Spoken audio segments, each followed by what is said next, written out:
जय Hind and hello guys, स्वागत है आपका। इस वीडियो में मैं आपको बताने वाला हूं AIIMS NOR CET 7th online form 2024 के बारे में कि कैसे आपको NOR CET 7th के अंदर नर्सिंग ऑफिसर का फॉर्म फिलअप करना है। तो वीडियो के अंदर आपको बहुत ही अच्छे से जानकारी दी जाएगी जिससे कि आप लोग इस फॉर्म को भर पाएंगे। तो चलिए शुरू करते हैं। इस नोटिफिकेशन से और भी डिटेल में जानकारी जान सकते हैं। तो गाइज ये एलिजिबिलिटी की इन्फॉर्मेशन जानने के बाद में अगर आप इसमें एलिजिबल है और इंटरेस्टेड है फॉर्म को भरने के लिए तो आप कैसे भरेंगे, इसके लिए आपको यहां पर इंपॉर्टेंट लिंक के सेक्शन से अप्लाई ऑनलाइन लिंक ओपन करना है। आपके सामने ये वेबसाइट आ जाएगी। यहां पर आ जाने के बाद में आप क्रिएट न्यू अकाउंट इसके ऊपर क्लिक करेंगे एंड देन अब आपको यहां पर जो आपका फुल नेम है वो आपको एंटर करना है। फिर आपको आपके फुल नेम को दोबारा डाल करके वेरीफाई करना है। उसके बाद आप आपका मोबाइल नंबर डालेंगे, मोबाइल नंबर को दोबारा डाल करके वेरीफाई कर देंगे। एक यहां पर जो आप ईमेल आईडी अपनी रजिस्टर करना चाहते हैं वो डालिए और ईमेल आईडी को दोबारा डाल करके वेरीफाई कर दीजिए। फिर गाइज आप एक पासवर्ड बनाएंगे। पासवर्ड आपको किस तरह का बनाना है उसका एक एग्जांपल आप यहां पर देख लीजिए। आपके पासवर्ड के अंदर इंग्लिश का कैपिटल लेटर, स्मॉल लेटर, कोई स्पेशल कैरेक्टर और साथ ही डिजिट का इस्तेमाल आपको करना है। कुछ इस तरह का पासवर्ड आप बना लेंगे और उसको दोबारा डाल करके वेरीफाई भी कर देंगे। फिर इन सभी जानकारी को चेक करने के बाद क्रिएट अकाउंट इसके ऊपर क्लिक करेंगे। नाउ गाइज आपके नंबर के ऊपर एक OTP सेंड किया है, वो OTP यहां पर डालिए और सबमिट कर दीजिए। सबमिट करने के बाद आपका रजिस्ट्रेशन यहां पर हो जाएगा। और अभी आप यहां पर देख सकते हैं नर्सिंग ऑफिसर रिक्रूटमेंट यानी कि NOR CET की यहां पर वैकेंसी लाइव है। तो अभी आप इसके ऊपर क्लिक करिए। इसके ऊपर क्लिक करने के बाद आप यहां पर व्यू डिटेल्स के ऊपर क्लिक करेंगे एंड देन आप यहां पर एडवर्टाइजमेंट नोटिफिकेशन देख सकते हैं। तो अभी आपको क्या करना है, आप इसमें अप्लाई करेंगे तो आपको लॉगिन टू अप्लाई इसके ऊपर क्लिक करना है एंड देन जो भी आपने मोबाइल नंबर रजिस्टर किया वो नंबर यहां पर डालिए, जो पासवर्ड बनाया है वो यहां पर डालिए और लॉगिन के ऊपर क्लिक कीजिए। लॉगिन के ऊपर क्लिक करने के बाद आपके सामने ये वाला इंटरफेस आएगा। अभी आपको यहां पर ऐड न्यू एप्लीकेशन इसके ऊपर क्लिक करना है और अब आप यहां पर आपकी अन्य इंफॉर्मेशन फिल करेंगे। जैसे कि फादर नेम यहां पर दिया है तो जो भी आपका फादर नेम है वो आपको यहां पर एंटर कर देना है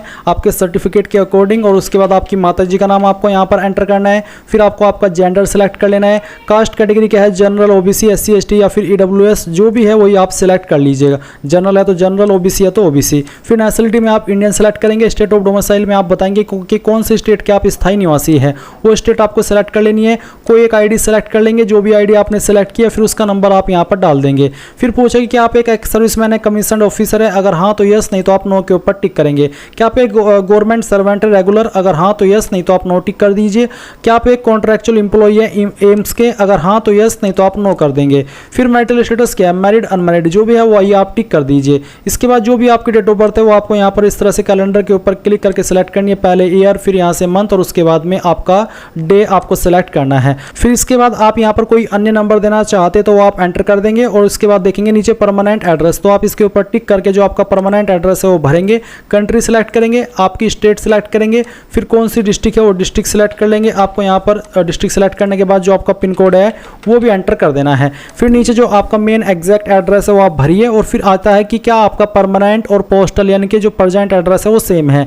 अगर सेम है तो आप यहाँ पर टिक कर दीजिए, अगर अलग है तो अनटिक करके अलग से अपना जो प्रेजेंट एड्रेस है वो भर दीजिए। फिर आप सेव एंड नेक्स्ट के ऊपर क्लिक करेंगे। अब गाइज आपके सामने क्वालिफिकेशन एग्जाम डिटेल का सेक्शन आता है। तो यहाँ पर सबसे पहले आपको क्वालिफाइंग एग्जाम में बताना है कि इनमें से आपके पास कौन सी क्वालिफिकेशन है जिसके माध्यम से आप अप्लाई कर रहे हैं, वो आप सिलेक्ट कर ले। फिर आपको बताना है कि कौन से इंस्टीट्यूट से आपने आपकी जो क्वालिफिकेशन है वो की है, उस यूनिवर्सिटी का या फिर इंस्टीट्यूट का जो भी नाम है वो आपको देना है। यूनिवर्सिटी नेम तो आप यहाँ पर आपकी यूनिवर्सिटी का नाम दीजिए।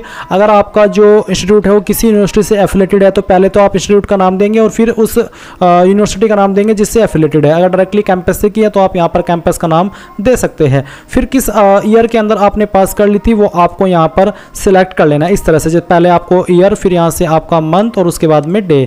देन गाइज नीचे आती है आपकी registration detail, nurse and midwife जो कि आपकी होनी चाहिए। तो आपको बताना है नर्स एंड मिडवाइफ, ये सिलेक्ट कर लेंगे। फिर जो आपका रजिस्ट्रेशन नंबर है वो आप यहाँ पर डालिएंगे और उसके बाद में रजिस्ट्रेशन नंबर मिडवाइफ जो भी है आपका वो डाल दीजिए। बेसिकली इनमें से यहाँ पर पहले तो रजिस्ट्रेशन नंबर मांगे और फिर आपका मिडवाइफ का मांगे तो वो भी आपको देना होगा। और साथ ही साथ स्टेट नेम, कौन सी स्टेट के अंदर आप रजिस्टर्ड है वो स्टेट आपको सेलेक्ट करना है। और इशू डेट ऑफ रजिस्ट्रेशन, कब आपका जो रजिस्ट्रेशन है वो हुआ था वो आपको यहाँ पर सिलेक्ट कर लेना है। उसके बाद नीचे आइए और सेव एंड नेक्स्ट के ऊपर क्लिक कीजिए। अब आपके सामने ऑप्शन है एक्सपीरियंस डिटेल का, तो अगर आपके पास एक्सपीरियंस है आप यहाँ पर यस करिए, नहीं तो आपको नो करना है और फिर आप सेव एंड नेक्स्ट करेंगे। पर अगर आपके पास एक्सपीरियंस है तो यस करने पर आपको ऑर्गेनाइजेशन नेम बताना होगा कि कहाँ से एक्सपीरियंस प्राप्त है, अगर अदर है तो अदर सेलेक्ट कर लीजिए। किस पोजीशन पर आपको एक्सपीरियंस प्राप्त है वो बताइए, और एम्प्लॉय टाइप क्या था, रेगुलर, कॉन्ट्रैक्ट, एडहॉक, जो भी है वो बता दीजिए। स्टार्ट डेट बताइए कि कब आपने जॉब ज्वाइन की थी, और फिर यहाँ पर अगर आप करंटली काम करें तो यस करिए, नहीं तो नो करके फिर आप जो एंड डेट है काम करने की वो बता दीजिए। और नेचर ऑफ ड्यूटीज़, किस तरह का काम करते थे वो भी आप यहाँ पर बता देंगे, और ऐड एक्सपीरियंस के ऊपर क्लिक करके इसको ऐड कर देंगे। नहीं है कोई एक्सपीरियंस तो नो करिए और सेव एंड नेक्स्ट कर दीजिए। उसके बाद यहाँ पर आपके सामने आपकी जो फीस पे करने का ऑप्शन है वो आएगा। मैंने इस फॉर्म को जानबूझ करके जो विकलांग की कैटेगरी है उससे भरा है, ताकि मैं आपको कंप्लीट फॉर्म को फिल करने का प्रोसेस दिखा पाऊँ, क्योंकि मैं ऐसा तो नहीं है रैंडमली फॉर्म भर के इतना बड़ा अमाउंट फीस का पे कर दो जो कि बिल्कुल वेस्ट जाए। इसलिए मैंने सोचा कि विकलांग की कैटेगरी से फॉर्म को भरा जाए, ताकि आपको बता पाऊँ कि आगे का प्रोसेस क्या है। इस ऑप्शन पर आप जो नॉर्मल कैंडिडेट है उनको फीस पे करनी होगी, और जैसे ही आप आपकी एप्लीकेशन फीस ऑनलाइन माध्यम का इस्तेमाल करके जमा कर देंगे और वो अपडेट हो जाएगी, यहाँ पर एक्सेप्ट हो जाएगी, तो गाइज यहाँ पर अब आप उसके आगे का फॉर्म को कंप्लीट करेंगे। अगर फीस कट हो जाती है बैंक अकाउंट से और अपडेट नहीं होती यहाँ पर, तो आपको 24 से 48 घंटे का वेट करना है। तुरंत अपनी फीस जमा नहीं करनी, नहीं तो वो 2 बार की चली जाएगी और आपको रिफंड भी नहीं की जाएगी। तो अभी आप यहाँ पर क्या करिएगा, आपको सेव एंड नेक्स्ट कर देना है।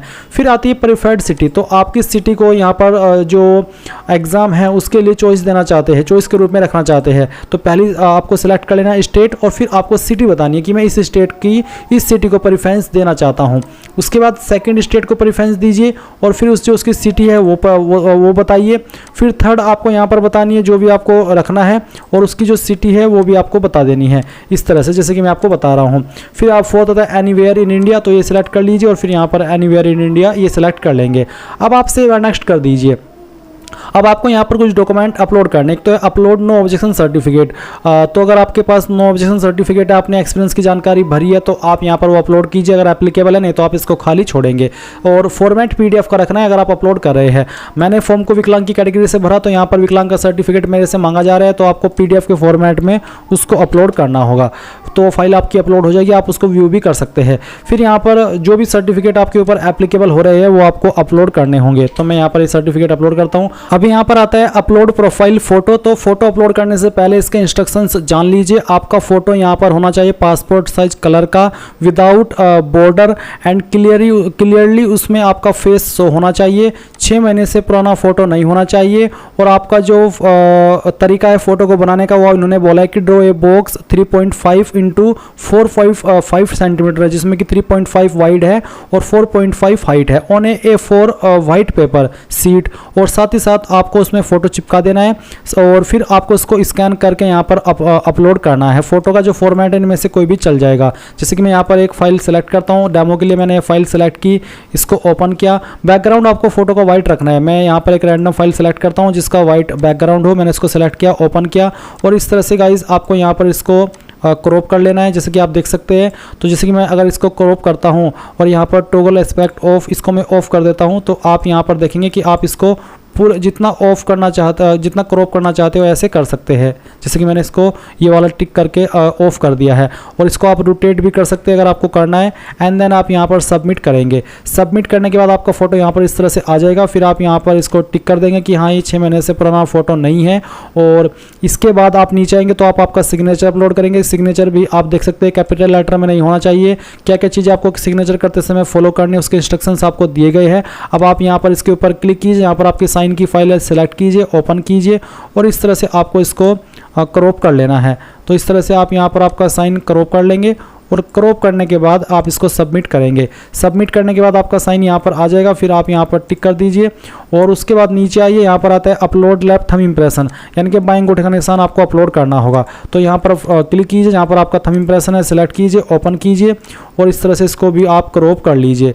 इसको बिल्कुल सही से कर लेना है, और ये करने के बाद आप यहाँ पर इसको सबमिट कर देंगे। सबमिट करने के बाद ये फाइल भी आपकी यहाँ पर अपलोड हो जाएगी। फिर आप नीचे इसके ऊपर टिक करेंगे, और फिर सेव एंड रिव्यू इसके ऊपर क्लिक करेंगे। अब आपके सामने आपके फॉर्म का प्रीव्यू आ चुका है। आपने जो भी जानकारी भरी वो सभी चेक कर लीजिए। अगर आपको लगता है कोई जानकारी गलत हो गई है तो एडिट एप्लीकेशन के ऊपर क्लिक करके इसको सही कर ले, नहीं तो आपको सबमिट कर देना है। और यहाँ से आप गो टू डैशबोर्ड इसके ऊपर क्लिक करेंगे, और यहाँ पर आ जाने के बाद में आप जो आपका एप्लीकेशन फॉर्म का स्टेटस है वो यहाँ से देख सकते हैं। ट्रांजेक्शन का स्टेटस देख सकते हैं समरी के ऊपर क्लिक करके आप आपके एप्लीकेशन फॉर्म का फाइनल प्रिंट भी ले सकते हैं। जैसे कि मैंने समरी के ऊपर क्लिक किया और यहाँ पर आया और नीचे आप देख सकते हैं प्रिंट का ऑप्शन है। प्रिंट के ऊपर क्लिक करेंगे तो आपके यहाँ पर फाइल ऑटोमेटिकली PDF के रूप में सिस्टम में डाउनलोड हो जाएगी। सो इस तरह से आपको एम्स एंड नर्सिंग ऑफिसर यानी कि NORCET 7th का फॉर्म भरना है। आई होप ये प्रोसेस आपको पसंद आया होगा। So thanks for watching. जय हिंद।